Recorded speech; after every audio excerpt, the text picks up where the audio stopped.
Welcome back to literature notes.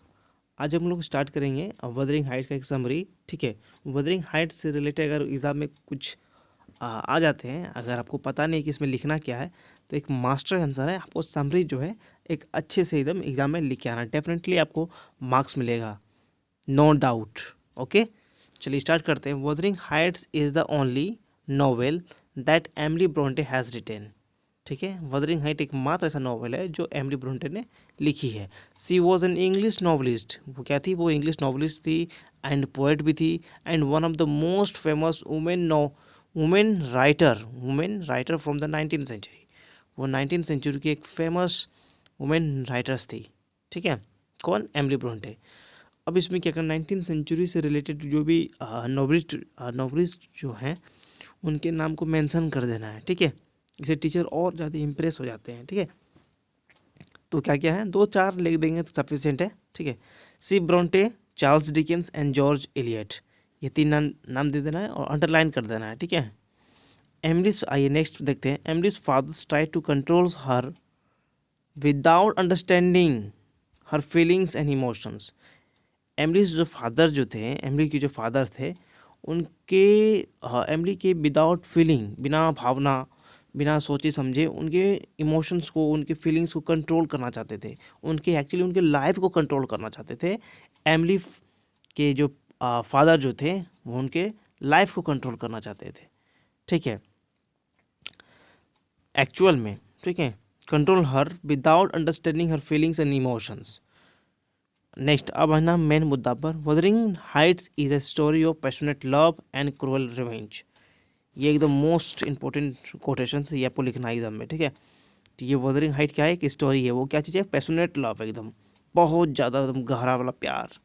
ठीक है, and cruel revenge, बर्बरता वाला एकदम बदले की भावना, बदले की भावना है वाला एकदम, ये एक स्टोरी था एकदम, passionate love and cruel revenge वाला था। ठीक है, ये एकदम कोटेशन देना है एग्जाम में। आइए नेक्स्ट स्टार्ट करना है नीचे से। Heathcliff is the protagonist. Heathcliff का एक मेन हीरो था ये। ठीक है, हीथक्लिफ जो था वदरिंग हाइट में एक मेन भूमिका निभाते हैं, तो इसलिए यहाँ पर प्रोटैगनिस्ट लिखा गया है। Heathcliff is the protagonist, he suffers the same fate like Emily Bronte, कि एमिली ब्रोंटे जिस प्रकार अपने लाइफ में वो घटना जो अपने परेशानी को वो सामना की, उसी प्रकार हीथक्लिफ भी अपने लाइफ में जो है वो सफ़र किया था। वो भी अपने लाइफ में बहुत ज़्यादा परेशानी का सामना किया था। His parents left him on the street when he was big enough to walk.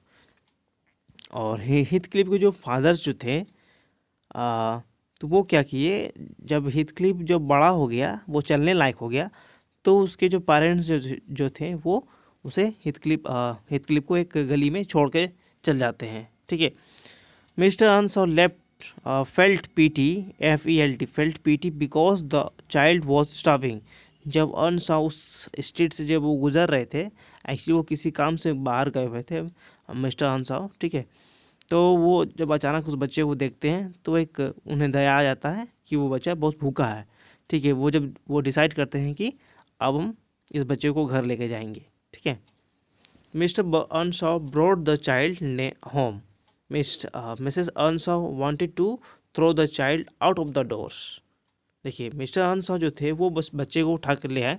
ठीक है, लेकिन मिसेस अनसॉ जो उसकी वाइफ जो थी, वो बहुत गुस्से से भड़क गई कि ये कौन फटा चिटा लड़का भिखारी बच्चे को उठा के ले आए हैं। ठीक है, इस तरह से वो उसका कहना था मिसेस मिसेस अनसॉ का। ठीक है, वो उस बच्चे को उठाकर वो फेंकना चाहती थी। ठीक है, लेकिन फिर भी इस बच्चे को मिस्टर अनसाव ने अपने वाइफ को कन्विंस करके रख लिया। ठीक है, लेकिन नहीं चाहती थी एक्चुअल में मिसेस अनसाव कि ये बच्चा जो है घर में रहे।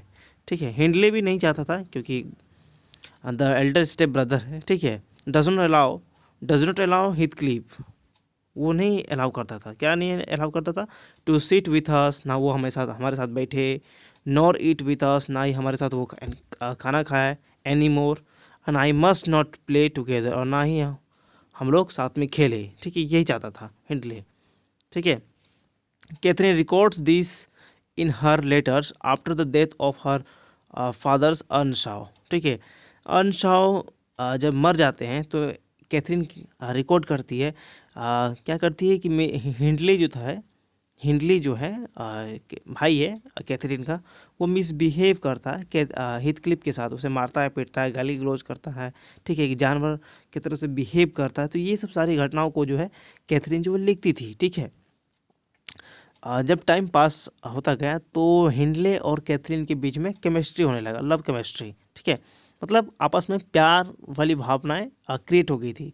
पहले फ्रेंड्स बने, उसके बाद धीरे धीरे धीरे धीरे जब टाइम पास होता गया, जब आपस में खेलते थे, ठीक है, टाइम स्पेंड करते थे, आपस में बात करते थे, तो धीरे धीरे धीरे प्यार जो है बढ़ गया दोनों के लिए और एक दूसरे से प्यार करने लगे थे, ठीक है। Even Joseph the servants calls Heathcliff, ठीक है, इवन यहाँ तक कि जो मिस्टर अहनसाउ के जो घर में जो नौकर हैं जोसेफ, वो भी हिथक्लिफ को डेविल करके पुकारता है, ये राक्षस है। बताइए, नौकर भी कहता है कि ये राक्षस है। Catherine says my misery arose from the separations that Hindley had order between me and Heathcliff.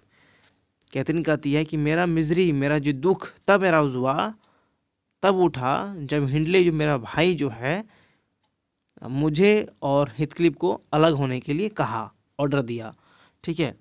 तो वो नहीं चाहती थी, कैथरीन वो नहीं चाहती थी कि हिथक्लिफ से हम दूर रहें, ठीक है, ऑब्वियसली कि वो दोनों आपस में प्यार करते थे, ठीक है।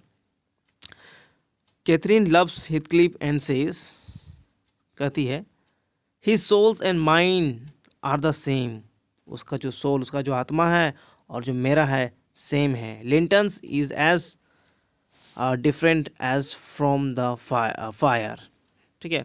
लिंटन्स लास्ट में फाइनली कैथरीन के साथ ही शादी होता है, ठीक है, लेकिन कैथरीन का जो परसेप्शंस है, उसका मानना है कि जो लिंटन है वो एकदम जो है अलग है। जिस प्रकार बर्फ़ और आग एक दूसरे से अलग हैं, उसी प्रकार उसका जो नेचर, उसका जो बिहेवियर, ठीक है, वो अलग है, ठीक है, लिंटन का। लेकिन मेरा, कैथरीन बोलती है कि मेरा सोल और जो हिथक्लिफ का सोल जो है एकदम सेम है, ठीक है। तो ये उसका परसेप्शन था कैथरीन का, ठीक है। Yet she marries Linton's her reason is, लेकिन लास्ट में जो है फाइनली लिंटन से शादी हो जाता है, ठीक है, लाइक कर लेती है। इफ़ हिथक्लिफ एंड, वो उसका रीज़न क्या है शादी करने का ये देखना है। If Heathcliff and I married we would be beggar. If I marry Linton I can help Heathcliff and place him out of my brother's power, ठीक है। यदि हम शादी कर लेते हैं हिथक्लिफ से, तो हमारा जो लाइफ है वो बहुत ही दयनीय हो जाएगा, बेकार हो जाएगा, ठीक है, बहुत ही दुख भरा रहेगा, ठीक है।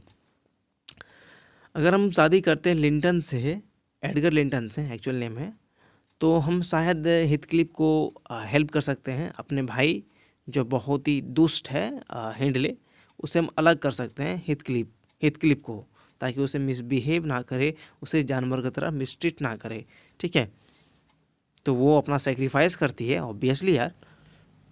After marriage with Catherine, her husband Edgar Linton says it is impossible to be my friend and his friend at the same time. After marriage with Catherine, मतलब शादी करने के बाद कैथरीन जो उसका हस्बैंड जिसका नाम एडगर लिंटन कहता है कि it is impossible to be my friend, ये असंभव है मेरा फ्रेंड होगा, ठीक है, ये होगा हिथक्लिफ जो है वे मेरा फ्रेंड नहीं हो सकता और ना ही होगा, ये इम्पॉसिबल है, ना वो होगा मेरा और ना हम उसका होंगे, ठीक है। एक्चुअली वो चाहते थे कि कैथरीन चाहती थी कि हम शादी तो कर ले, लेकिन हिथक्लिफ को भी हम अपने पास रखें। लेकिन कोई भी हस्बैंड तो ऐसा तो अलाउ नहीं करेगा कि हमारे साथ शादी की और अपना लवर को साथ रखेगी, ऐसा तो नहीं करेगा कोई, ठीक है। Edgar's strikes her rivals and drive him away from the Catherine. अब एडगर्स को पता चलता है कि ऐसा बात है कि वो रखना चाहती है एडगर को भी, तो वो दूर कर देता है एकदम कैथरीन को इससे, हिथक्लिफ से एकदम, ठीक है। Drives him away from the Catherine, से अलग कर देता है, ठीक है। She describes her agony without Heathcliff, ठीक है, वो अपना व्यथा जो है, अपना परेशानी, अपना दुख एक्सप्रेस करती है बिना हिथक्लिफ के रहे। ठीक है, जब हिथक्लिफ नहीं होता है तब जो है वो अपने दुख को एक्सप्रेस करती है, कहती है ओह आई एम बर्निंग, ओह हम बर्निंग, ओह हम कितने दुख में हैं, बचाओ मुझे, कोई हेल्प करो। ठीक है, ओह आई एम बर्निंग। ठीक है, you must got it in exam. ठीक है, बहुत वेरी वेरी इंपॉर्टेंट है। Heathcliff asks Catherine, you love me then what right had you to leave me. अब हिथक्लिफ कहता है कैथरीन से, तुम मुझसे प्यार करती थी, क्या हक बनता है तुम मुझे छोड़ना, तुम मुझे क्यों छोड़ी। Now next, no novelist of the 19th century has expressed the inner passions. ऐसा कोई भी नॉवलिस्ट 19th सेंचुरी में नहीं हुए जो कि इनर पैशंस को एक्सप्रेस करे। केवल एक मात्र एमिली ब्रोंटे जो थी वो इनर पैशंस को वो एक्सप्रेस की थी सो पावरफुल्ली। ठीक है, Wuthering Heights reminds us of the storm seen in the Kings लियर। Shakespeare's Kings लियर मतलब जो घटना वदरिंग हाइट्स में हुआ वो रिमाइंड करता है किंग लियर में भी। ठीक है, किंग लियर में भी सेम घटनाएं घटी थी। ठीक है, तो वो याद आता है। ठीक है, वदरिंग हाइट पढ़ने के बाद कि अच्छा इसमें भी घटना ये सेम घटी थी, तो वो तूफान, वो घटनाएं, वो भयंकर सीन जो क्रिएट हुआ था किंग लियर में भी, तो उसी प्रकार वो वदरिंग हाइट में हुआ था। तो ये पढ़ने के बाद हमें किंग लियर का याद आता है, अच्छा वो वाला ट्रेजेडी में ये हुआ था। ठीक है, हिथक्लिफ मैरीज मिस्टर लिंटन्स सिस्टर्स, एसाबेला। अब एडगर की जो सिस्टर जो थी, क्या नाम था, एसाबेला, उससे शादी कर लेता है। She is a year younger than Kathy, वो कैथी से एक साल छोटी थी। Heathcliff marriage to have his revenge, actually Heathcliff शादी करता है एसाबेला से बदला लेने का। ठीक है, I have no pity the the more the worms writhe, WRITHE। ठीक है, WRITHE है writhe, the more I yearn to cross out their entrails. मुझे कोई दया नहीं है, जितने कीड़े मकोड़े छटपटाएंगे उतना ही मुझे इच्छा होगा उसे क्रश करने का, उसकी आंतों को क्रश करने का, कुचलने का मुझे मन करेगा। ठीक है, ये कहना है हिथक्लिफ का। ठीक है, When Isabella was a child, she had said, वो कहती थी कि put him Heathcliff in the seller, पापा ही इज़ अ थीप। एसाबेला भी मिसबिहेव की थी कैथरीन के साथ जब बच्ची थी, तो वो बोलती थी कि इस हिथक्लिफ को जो है इसे जेल में भेज दीजिए पापा, ये चोर है। ठीक है, Wuthering height does not teach freedom of all patience, ये नहीं सिखाता हमें कि फ्रीडम ऑफ पैशन से मुक्त होना। ठीक है, कि Heathcliff and Catherine ask for too much so they have to suffer. Actually Heathcliff and Catherine demands too much from life, therefore they suffers. वो चाहते थे कि कैथरीन चाहती थी कि एडगर तो मेरा हस्बैंड है ही, लेकिन हिथक्लिफ भी मेरे साथ रहे, तो ये हो नहीं सकता। लेकिन वो अपने लाइफ से बहुत कुछ डिमांड करती थी, लेकिन ऐसा तो नहीं हुआ, इसलिए उसे इतना परेशानी, इतना दुख सहना पड़ा कैथरीन को कि मेरा जो लवर जो है हिथक्लिफ जो है दूर हो गया। ठीक है, सो यही है स्टोरी। लेकिन इसका जो मोरल स्टोरी अगर देखा जाए तो सपना छोटा होना चाहिए। ठीक है, प्रैक्टिकल होना चाहिए, यही है मोरल स्टोरी। ठीक है, तो इसे अच्छे से लिखना है और इसको अच्छे से याद करना है। ठीक है, thank you so much for watching this video.